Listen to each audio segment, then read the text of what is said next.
बांग्लादेश में 5 अगस्त को बड़ा फेरबदल हुआ। बांग्लादेश में चल रहे आरक्षण विरोधी प्रदर्शन और हिंसक झड़पों के बीच प्रधानमंत्री शेख हसीना को सत्ता छोड़नी पड़ी। शेख हसीना को यूं देश छोड़कर भागना पड़ेगा, शायद ही किसी ने सोचा होगा। शेख हसीना के सत्ता छोड़ने के बाद बांग्लादेश की नई सरकार में अब जमात-ए-इस्लामी की अहम भूमिका हो सकती है। ऐसे में आपको बताते हैं कि जमात-ए-इस्लामी आखिर क्या है, इसका इतिहास क्या है और इसकी विचारधारा क्या है।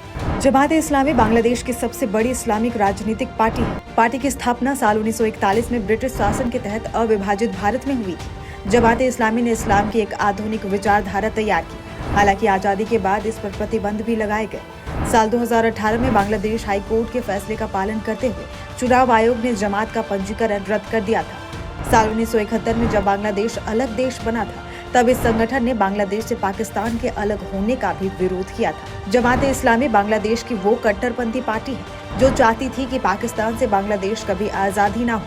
हालांकि बांग्लादेश की पहली सरकार के दौरान ही जमात-ए-इस्लामी पर प्रतिबंध लगने शुरू हो गए थे। हिंदुओं के खिलाफ हिंसा को लेकर भी जमात-ए-इस्लामी के कई नेताओं के खिलाफ मामले दर्ज हैं। एमनेस्टी इंटरनेशनल की एक रिपोर्ट के अनुसार जमात-ए-इस्लामी बांग्लादेश में हिंदुओं को निशाना बनाते रहे हैं। साल 2013 से साल 2022 तक बांग्लादेश में हिंदुओं पर 3600 से ज्यादा हमले हुए हैं। भारत में अयोध्या में विवादित ढांचा गिराए जाने के बाद जमात-ए-इस्लामी के नेताओं और छात्र संगठन पर बांग्लादेश में हिंदू विरोधी दंगे भड़काने के भी आरोप लगे हैं। बांग्लादेश की मौजूदा स्थिति के लिए काफी हद तक जमात-ए-इस्लामी पार्टी ही जिम्मेदार है। सूत्रों की माने तो बांग्लादेश में हुए शेख हसीना के विरोध के पीछे इसी संगठन का हाथ है। शेख हसीना सरकार ने कुछ दिन पहले ही जमात-ए-इस्लामी और इसके स्टूडेंट विंग पर बैन लगा दिया था।